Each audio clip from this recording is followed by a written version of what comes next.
Hi guys, welcome to my channel. நான் SJ. நம்ம இன்னைக்கு குகன் சென்னியப்பன் இயக்கத்தில் சத்யராஜ், வசந்த் ரவி நடிச்சு வெளியே வந்திருக்கக்கூடிய வெப்பன் படத்தை தான் பார்க்க போகிறோம். படத்துடைய கதை என்னன்னா, அது ஒரு 10-15 கதை வருது, அதை விட்டுருங்க. கான்செப்ட் என்னன்னா சூப்பர் ஹியூமன். அது ஒன்றை வச்சு தான் கான்செப்டாக எடுத்துக்கு போயிருக்காங்க.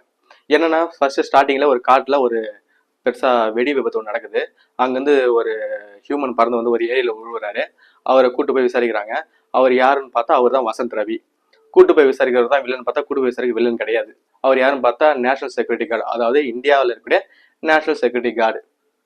ஆனால் அவர் போய் விசாரிக்கல, வேற யாரோ விசாரிக்க வைக்கிறாரு. அவர் பேர் வந்து எக்ஸ்ன்னு சொல்றாங்க. அவர் யாருன்றதை கிளைமேக்ஸில் ட்விஸ்ட் வைக்கிறாங்க.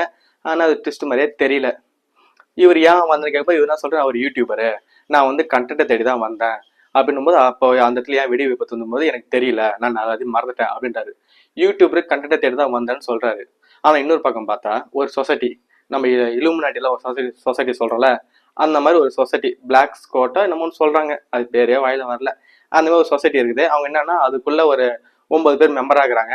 அவங்க எல்லாருமே என்ன தீர்மானிக்கலோ அதான் இந்தியாவுடைய எக்கானமி. அந்த அளவுக்கு ஒரு பெரிய கை எல்லாம்.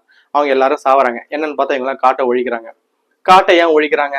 இவங்க பில்டிங் கட்டுறதுக்கு, அப்புறம் வியாபாரம் பண்றதுக்கு இன்னொன்னு கதை அழைக்கிறாங்க.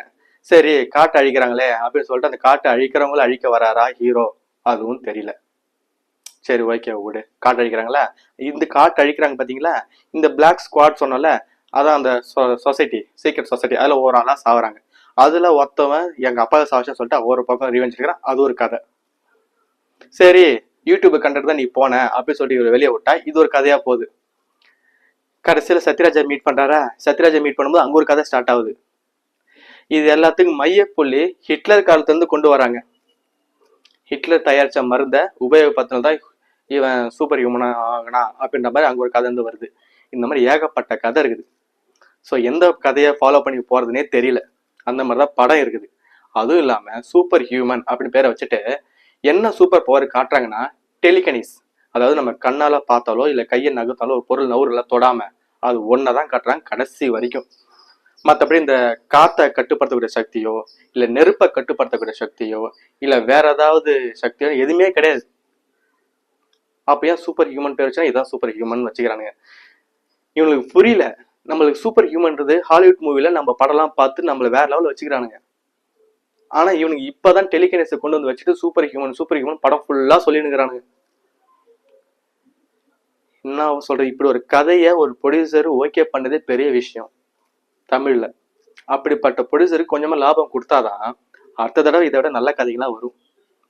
இவங்க சூப்பர் ஹியூமன்றது இப்பதான் ஃபர்ஸ்ட்ல தமிழ்ல ஃபர்ஸ்ட் வர மூவி வச்சுக்கிறாங்க. இதுக்கு முன்னாடி நிறைய மூவி நம்ம எடுத்துட்டோம். அம்மன், தாலி காத்த மாரியம்மா, அப்புறம் அப்புறம் என்னது பாளையத்தம்மன், ராஜா காளியம்மன்லாம் எடுத்துட்டோம். இந்த இடையில நம்ம சங்கர் சார் கூட ரோபோ எடுத்தாரு. ஸோ சூப்பர் ஹியூமன்லாம் தமிழுக்கு ஒன்றும் புதுசு கிடையாது. அப்படி இருக்கும்போது வந்திருக்க அந்த வாய்ப்பை ஒழுங்கா பயன்படுத்தி கொண்டு போயிருந்தாரு பார்த்தோம்னா இல்ல, ஏகப்பட்ட கதைகள் வருது, ஏகப்பட்ட விஷயங்கள் உள்ள வரதுனால எதை ஃபாலோ பண்ணி போகுதுன்னு தெரியல. இல்ல வில்ல வேற ஒருத்தன் வரான், என்னன்னு சொல்றது, கேஜிஎஃப்ல தனியாளா போவாரு, ஆனா சீக்கிரம் மிரல விடுவாரு பாருங்க ஹீரோ. அந்த மாதிரிதான் இதுல உக்காந்த இடத்துல கோட் சூட்டை போட்டுக்கிட்டு ஃபுல்லா கிரீன் மேட், நல்லாவே தெரியுது, கிரீன் மேட்ல ஃபுல்லா சிஜி பண்ணி வச்சுறாங்க. ஒரு மாதிரி குரல்ல பேசின்னு உட்காந்துருக்குறாங்க. அவன் வில்லனானே தெரியல. கடைசியில் அவன் ஒரே அடியில சாவச்சிடறானுங்க. சரி, வில்லன் தான் செத்துட்டான் அப்படின்னு பார்த்தா அதான் சொன்னேன் லாஸ்ட்ல கிளைமேக்ஸ்ல ஏதோ ஒரு ஆள் வந்து இறங்குறான், பார்த்தா அயன்மேன் மாதிரி இருக்கிறாருன்னு.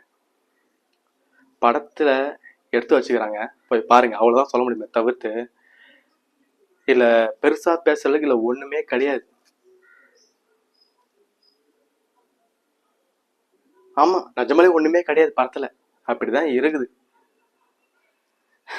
போய் பார்க்கறதும் உங்க இஷ்டம். பாய்.